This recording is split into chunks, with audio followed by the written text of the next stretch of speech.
అత్తయ్య ఏమిటమ్మా?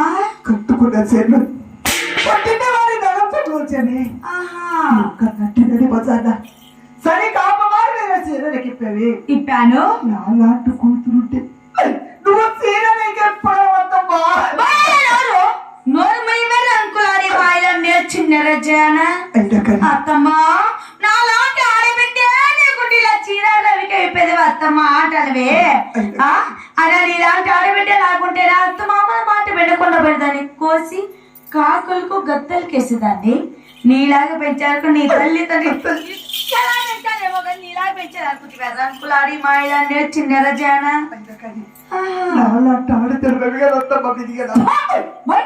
నోరు ముయ్యవే నోరు ముయ్యి. నాలాంటి ఆడచమే కదా అత్తమ్మా ఎంత వయ్యాలని చెప్తాను చూడు. నువ్వు వింటావా కదేడా? చెప్పాలా సంతానం చేసి ఇట్లా ఉంటుంది బాగా చెప్తా పాట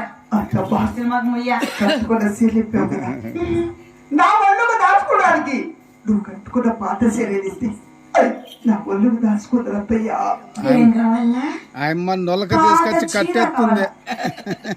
పాత చీర కావాలా? యాడ మీ అమ్మగారి ఇంటికి వచ్చి గట్టాలు తెచ్చిన అమ్మ సెండలు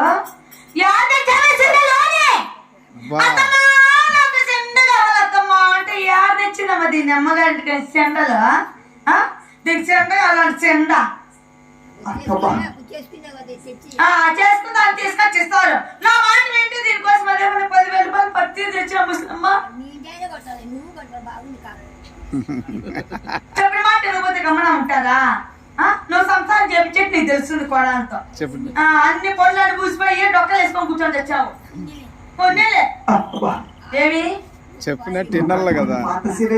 నేను చెప్పినట్టు దీనికోసం అదేమన్నా 10,000 రూపాయలు పత్తి తెచ్చిన 1,00,000 రూపాయలు డైమండ్ నట్లు తెచ్చిన దీనికోసం అని నా మాట వినలా నేను ఇయ్యలా. ఇన్లేదని మనేపురం గోల్డ్ లో పెట్టేసి వచ్చింది. అదే అన్నీ నావే. ఆ ఎర్రకాలు ఆ నల్లకాలు ఇంకా ముట్టేసిన ఒకటి ఇంకా ఓపెన్ కూడా చేయలా. ఇంకోటి మర్చిపోయినావు ఏందో అదే స్వచ్ఛ భారత్ తడి చెత్త పడి చెత్త అది కూడా ఉంది. పేరు చేసి ఇవ్వండి అంట. నా మాట వినకపోతే అదే గెత్తింగా ఇప్పటికైనా యాడికి పోతాను కూర్చో ముసిలే కూర్చో ఎక్కడ లేస్తానవే సందగాడు కూర్చుని పాపం లేస్తాను చిన్నగా మెత్తగా. ఏమి